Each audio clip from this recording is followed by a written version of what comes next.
I just wanted to ask you a few questions. They're fairly neutral, but they're themed around the topic of the fear of censorship.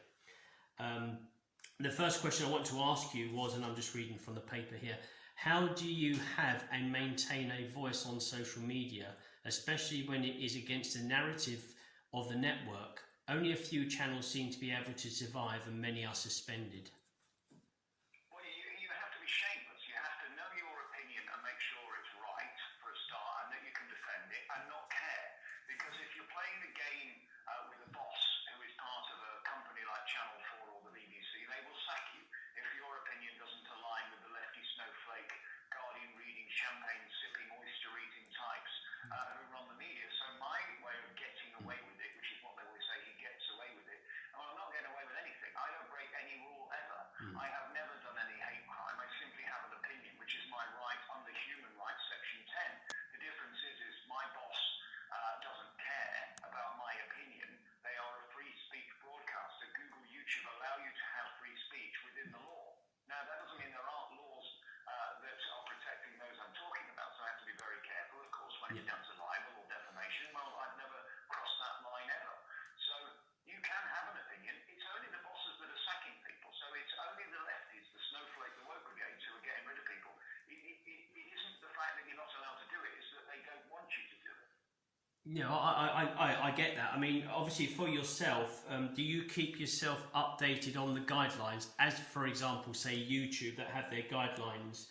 Because a lot of your videos, should we say, are spontaneous. You're out and about and you do a quick video on the very latest topic. So I assume you keep yourself updated on what they're allowing as Not such? really. No? I mean, the rules are very clear. I mean, Okay. you can't go outside of libel and defamation, which is the same whether you're on the train, you're on the bus, you're on YouTube, you're on radio, you're on TV. So that's no problem. We all know that. We should know that. And people often say to me, can I do your show? And I say, well, do you know the law?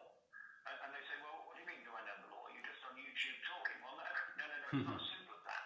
When you're talking about very contentious issues or you're naming and shaming people, you've got to make sure that you've got your cards in the right order, because a lot of my stories come from FOI, for example, BBC FOI or wherever, and that is your legal disclaimer, basically, that you are using that as your evidence to be able to broadcast it, and that's what will save you in the court of law, for example.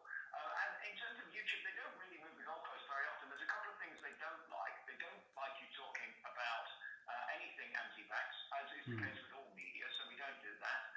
Because there is a pandemic and there's a world crisis, and they don't want it. And if you choose to do that, they will pull you down. And many have been pulled down because of it. They don't like you promoting protest because it's illegal. They will not stand for you encouraging people or inciting people to break the law. Well, that's obvious. That will be the same in any broadcaster. And they don't seem to like doctors who are anti anything the government are promoting. Now, that's been another thing that I disagree with, but these are the rules, so I follow the rules. They don't want doctors giving another side to this whole thing. They're not interested in that. So you have to follow the rules. And I do have a boss, you know, and I mean, my stuff pushes it to the line. I walk up to the line and go like that at it and stick my fingers up and walk away. I don't cross it. But that line is imaginary in a way. And you have to have your own, I call it the amber light. You've got to know the rules. You can't play this game of free speech, because if you get it wrong, you'll lose your house, which has happened to many people before me.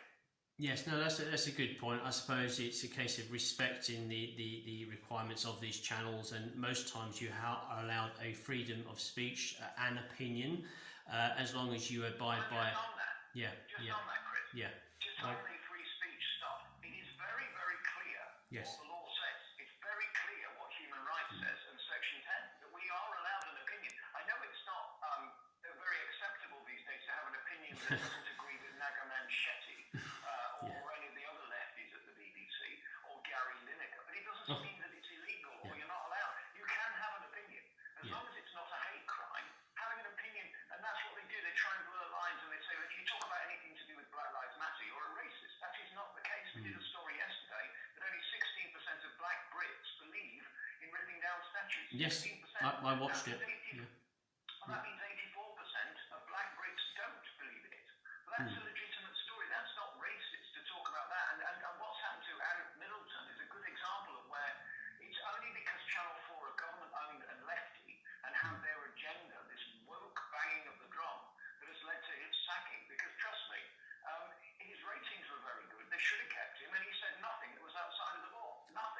I know. It is.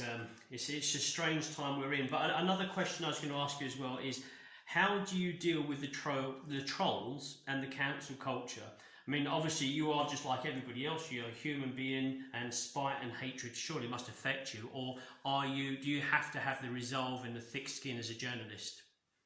Well, you do. You do have to have a thick skin, and you certainly can't do my act and not expect people to not be offended by it. You can't do 20 years in the business saying things that most people don't say and expect that people are going to just be prepared to walk away. What is curious, and we had a lot of trouble with trolls back in the early part of the Voice of Reason. We did the thing called the isolation station at the beginning, and it generated these load of shadows, I call them, these mentally ill people who sit in their mother's back bedroom, and they virtually are, because anybody who's got a life hasn't got time to troll. And they're very, very, very confused people who really do need a hand on their shoulder. But there is a pattern we've seen that they all want to be my friend, and they're all actually in love with the show, and they're actually obsessed with watching it. They can't switch it off. So it's curious that they're actually fans. They're actually lovers. They're obsessed. People you've never met. How could somebody care so much who you've never met? Now, there's a line that can be crossed, and we've seen it. We saw it with an Emmerdale star. We've seen it with others where they come round to your house, and at that point you have to get the police involved. Yeah. There are death threats and things like that where you have to get the police involved, and we've had to get the police involved. Really? And it's very, very sad that these people are so lost they don't even understand the rules. But of course they wouldn't understand the rules because they're probably spectrum, they're probably deeply unwell. And adding to that the pandemic, they've got the time to watch every single word I say and obsess. And they've got no work and no job and no money and live in their mother's back bedroom. So you're dealing with something that's unfortunate. It's very rarely about you. And what I would tell people, I saw Jake Quickendon boo-hooing about somebody said something nasty about his hair. You really got to grow up with that stuff. I only react to stuff that is really damaging to my brand and reputation in a sense that if they want to start saying things, about your private life or about your private details, your home address and things like that, that's when I go for the jugular. Yeah. And you have to, and I've learned lessons this year, that you do have to take action. You do have to go to the police and you do have to go to lawyers. And I always believe, unfortunately, some people are too stupid to know where the line is and too stupid to know when to say sorry. So you have to then escalate it. And when you have to ring 101, it's a waste of the police's time. And these people don't understand that I'm doing a show, and it's no different to anybody else's show. And just because they think they can reach you doesn't give them the right to. Now they can have an opinion, and they're more than entitled. What I do now is brilliant. For the last 4 or 5 months, I've had very, very little anyway. To be honest, there's very little stuff goes on now. They've finally realised that I don't care. It doesn't affect me. I immediately block, don't respond, because all they want is a hug. They're very weak people who seem to have a lot in common. Medical conditions and mental illness and all this stuff. The mother didn't love them as a baby and they're failed in their careers and they want a hug from you. And what I mean by that is they want to reply. So the best thing you can do is not to reply. I agree. I mean, yes, I'll agree. It's not to reply. It's the best thing you can do. But as you say, you've got X amount of years in the history, in journalism, in radio, so you're kind of used to it. But there's going to be youngsters coming into the industry fearful or probably not able to deal with trolls and. Well, this isn't the business for you then. I have to say, you cannot do a show where you have an opinion and then be upset when people have an opinion.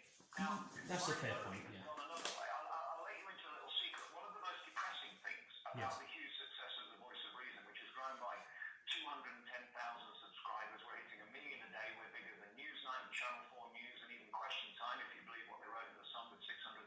We're getting 1 million a day. And one of the sad things is I don't actually get that many people disagreeing with me, and it's almost frustrating that we don't have any real debates. Sort of attack anymore. They don't know that they won't come on because I don't do what Piers does, which is that heckling thing. I do let people have their say, but then I will challenge them and rip their arguments apart if I don't agree with it, which is the genius of what. I mean, this is the greatest gift on earth, to be able to open the phones and sit there for 90 minutes. Last night we had 3 calls for 90 minutes on that switchboard.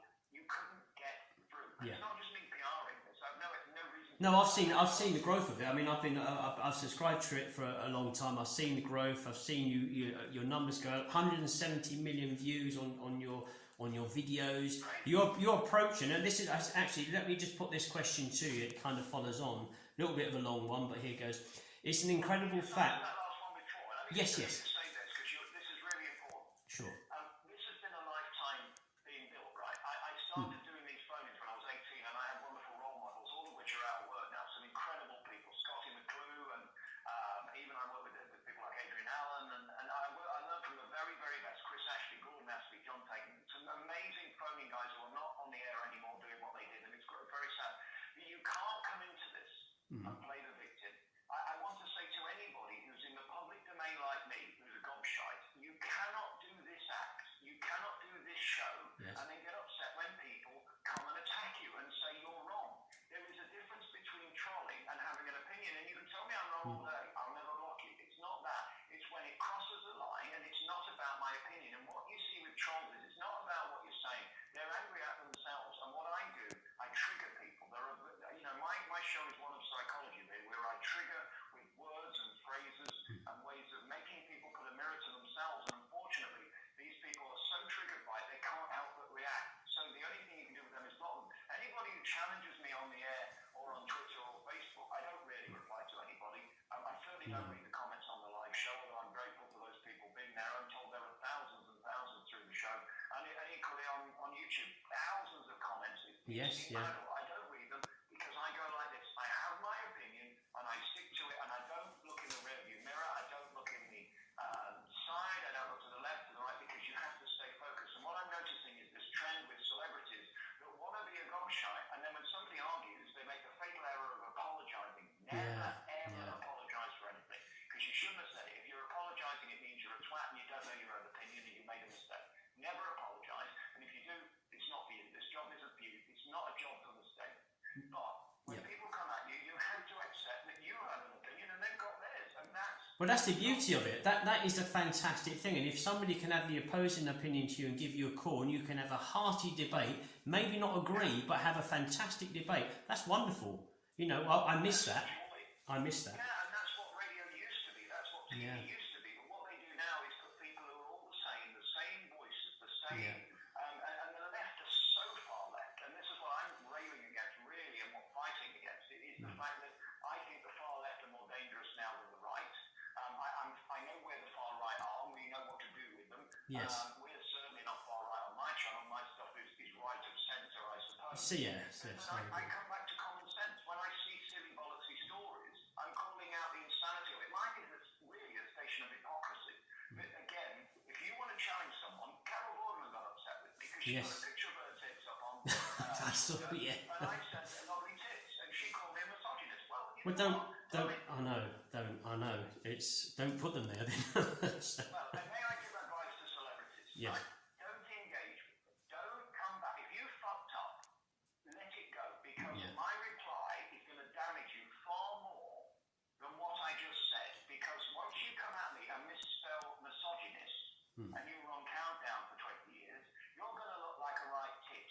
And most of them have learned now that it's probably best to let it go, because I don't really go against the sea of mass opinion. So the tsunami that comes at them, I'm normally on the side of the people, not the tiny minority of media lovers that tell them they're wonderful. And I don't know whether Carol's lost her mind or she's having a midlife crisis, but I mean, the stuff she's putting out, the Zoom thing, she claimed that her camera was set up like this. Right, I can't see you now, and it's on my tits. This is what she claimed happened during a BBC show. It's impossible. She wanted them to see her tits. Now, don't insult my intelligence. You're immense. I'm not an intelligent fella. But don't insult my intelligence pretending that you didn't want me to look at your tits. This is what we call out. So when they come back at me, this is great, because then I've got another video, and that's entertaining, and my audience... Well, I think that's why people do enjoy watching your shows, because you do have an opinion. They may not always agree with what you've got to say, but you're having a hearty conversation. It's all factual. And you're 24 videos in the last 24 hours, I think you've had on there. So, and you're getting involved in all of the topics of today, which is good. But I don't always agree with everything I say and all of my opinions. I am an entertainer and I am a comedian, and I've done this for 20 years, and it is feedback we have is that it's entertaining. People want to be entertained. And we had a call from a woman who was 75 who said she'd have killed herself if it hadn't been for me. I listened. Yeah, I know. Now I'm some daft lad in his office sat here talking to you. You know, I don't think anything more of it. I slag off Meghan Malarkey, the manipulator, or Network Cranky, or whatever these guys. It's just comedy. And if you're too stupid to realise, and there are celebrities who don't realise that I'm doing a show. It is a show, and I make no secret of it. Yes, now, yes. within there, it's quite clever because I do give some quite interesting facts and make people think in a different way. But the notion that you would somehow be offended by a guy who is doing a show, who has an opinion, and then write back to him to give him the chance to fire the bullet straight back at you, you must be a fucking moron, quite frankly. Interesting. Look, let me put this question to you, if you don't mind, Alex. It's an incredible fact and indeed achievement that you've built an audience on YouTube simply by filming on your mobile phone most times, or at home, walking your dog, etc. Media channels with far bigger production teams and finance you are now competing with. And I'll put in closed brackets here, I respect you had a media profile previously and you're not a novice to this, of course. But what does this show us?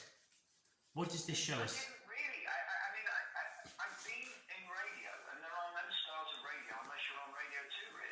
Let's be honest, I mean, all a bit of Radio 1, but I mean, you know, there aren't really famous people in radio, and it was great because nobody knew who I was, and I had a lovely time.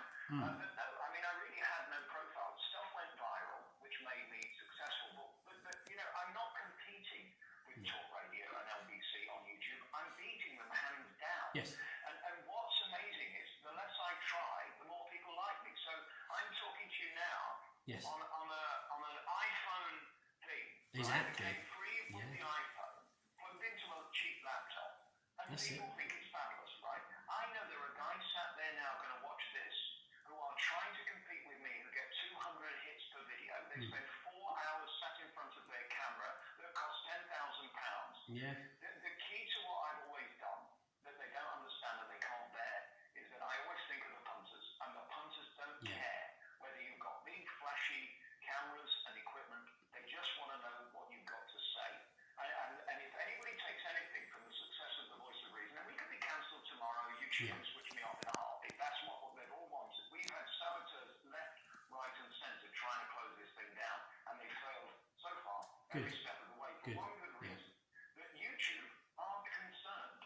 They see that we have a 98.8% positive rating, in other words, likes, right? And that the majority of our audience are not concerned, and it's the same obsessive, mentally ill mothers in the back bedrooms, bonkers types who are writing every day with the same thing, that every video is sexist, homophobic, racist. And just because you say it doesn't mean it's true. And that's what's joyous is I sit here just ad-libbing. I mean, it's not as easy as people think. Try it. Try and come up with 10 subjects a day. Yes, I do the work of a newsroom. You are, yeah, this is it. Yeah, fact. That is fact, yes. You know, I'd like to meet another person in this business that could create 10 videos a day, edit them themselves, from their own house, get up in the morning, have the energy to do it 7 days a week for 9 months. It's a big, and twice a week you do that phoning, which is his tiring job, and that's an hour and a half of intensive kind of work, twice a week. And that is the gift. I've got to be honest, to the fans, that is the gift, because it's a lot of work, it's a lot of risk. It is, as well, because I edit my stuff. Yes. I make sure it's within the boundaries. When you're live, and by the way, we do it live for one very good reason. In law, there's a thing called live defence. That's why the BBC don't have a delay. A little secret. Okay. The BBC nowhere have a delay because of live defence. If it happens live and you deal with it, that is a much better excuse than being in delay and missing the delay click and letting it go out, because then you haven't got a defence. So live defence is the most amazing thing if you're trying to do this type of speech radio. Yeah. But it's the most risky thing I do. It's the most energy I have to find after a day of doing 10 videos, and then have to waste 2 hours of my time doing a show that frankly doesn't get any more hits than a 2-minute video. But to me, it's the gift to the fans that gives back to me. So it's this two-way thing of, it's 4 hours a week basically. It's 90 minutes of the program. By the time I've set up and taken it down. It's a lot of work and effort, but that is where they can reach me, and it proves I'm real, and it proves I really am there, because you can't get to half of these gobshites who are pretending to do the thing I'm doing. You know, they sit there, you know, news people, journalists, they don't want that. So. You know, I'm very breasted. This is what a lot of media people can't stand, is that I admit I watch porn. Guess what? 99.9% of people do. But I'm the only one who admits it. And they go, oh, it's creepy, it's weird, it's strange. No, I'm not. I'm just reflecting my audience. I know what real people do because guess what? I am one. I'm not in London. I don't want to be in London. I have no intention to move to London. And I am not being flooded with calls to go and work for places. But if you knew what I was earning, and if they knew the ratings I was getting, with such little talent that not one word is scripted, it's just all in the air, it's amazing to me that they're choosing not to bandwagon it, because the reality is talk radio can't compete. And they're putting, as you say, 10, 20 million a year. Well, they've got, I know Talk Radio. I go there because I showcase the wines usually on the show with Mike Graham, and I know the studio they've got in the heart of London, £1 million cameras and microphones and all of that. So that's why I'm saying it's an incredible feat that you're now rubbing shoulders with these channels and their exposure. Your network of target following, because people follow you because they want to hear from you, is growing. So it's going to overtake these channels soon. It already has overtaken them, and it overtook them about 4 or 5 months ago. Yeah. Their YouTube status is not great because you can't make people like you. And in the case of Mike Graham, I do wish he'd eat some salad. I mean, that big fat pig, if he fell over someone that's in the Sun offices or the Times offices in that great big swishy building, I do worry about him. You know, he's got more chins than morbidly obese Morgan. What's that woman called in the morning? Well, she asks questions that are longer than the answers, which is the first rule of broadcasting. There's nobody with a brain in that building. There's nobody who actually understands. I'd have thought I'd have thought that you've been okay with Mike Graham because your opinions are very much aligned. But I don't know. Hey, I go there to serve him wines. He's always nice and happy with me.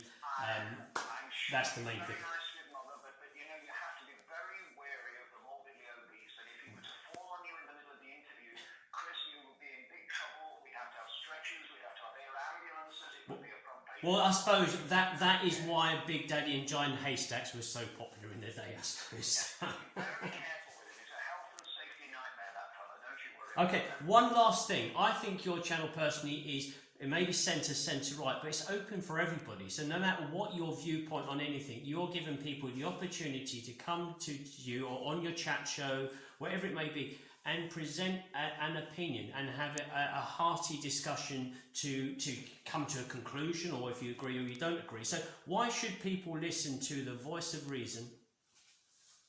Well, I don't answer that question for one simple reason. I'm not asking anybody to listen. This is my channel that I set up when I was out of work and bored. I was on £84 a week on universal credit for the first time in my life last March, and I got cancelled by every council. I did lots of village halls and things like that with my live show. Obviously, I told the twirlies in theatre that they'd be out of work a year, which has become true. They hit the roof and said I was lying. Well, good luck to you trying to get a job, which is stacking shelves in Tesco. And I needed a purpose because I've never been out of work in my life. I've never been on benefits in my life. So I sat in front of this laptop and talked to my 14 people on Facebook. I mean, it was literally that small. And I don't ask anybody to watch. You've got to want to watch. Because this isn't compulsory. You know, this isn't North Korea where we say that we must watch. If you like free debate and want to talk about anything, and you're sick to death of the bullshit that we get thrown down our gobs every single day by people who aren't like us, they live in millionaire houses, they're on 150, 200, 300, 400,000 pounds a year, 500, 600,000 for decades. They're entitled, they're supercilious. If you're sick of these type of people who are basically 99% of the media, even those who are pretending they are, certainly at Talk Radio and Times Radio is even worse. I mean, these people are completely and utterly unrelatable. Stephen Nolan on 5 Live is on some 700,000 a year or something ridiculous. How can he know how we live? So his agenda, this is about real people, and you can come on. I might not agree with you, but I think that's really grown up, like we do in the pub, and say, sir, I don't agree with you. Thank you for your opinion, and we shake hands and move on. Well, I think. Why do we all have to be in agreement? No, it'd be boring. If we was all agreeing, everybody liked the same food, everybody liked the same football club and the same hairstyle, it would be very boring. So, but look, that's what this is. And I agree. To tune in, and I don't expect you to agree a nice answer. I think it's interesting is I try and take a slant on everything, that hopefully somewhere in it will make you laugh. There'll be a line somewhere, not in every video, but in most of them, even if it's, you know, it's a bit Larry Grayson in places where we have catchphrases. People love it. I mean, it's old. Yes, they say those catchphrases. I've heard people say the cat, and I know they come from you because you say them so frequently. As you say, it's an entertainment. What you're doing it is entertainment. It's journalism. It's news reporting. It is entertainment, and it just lots of you. That's what kills them, Chris. You know, that's what kills them. Yes. The BBC. Yeah. I am not a journalist. I'm not a trained journalist. I've never been a journalist. But you know what? I do journalism better Yes. than the best at the BBC. Why? Because I know what tickles the tits of my audience. And my audience are mainly 50 plus, which they are the majority of this country, by the way, Yes. and have the biggest spend of anybody. So why you wouldn't want this audience? Well, yes. And by the way, the BBC can't bear old people. They're not interested in anybody over 25, and it's an absolute fucking insult. And it blows my mind that this audience is neglected. And they tell me every day they feel like it. They feel they are superfluous. And we know why they put BBC 3 on TV, because they want to do all their box ticking and make it look like it's stressful. They won't watch. I worked with Kendall for 20 years, and he told me. Yes.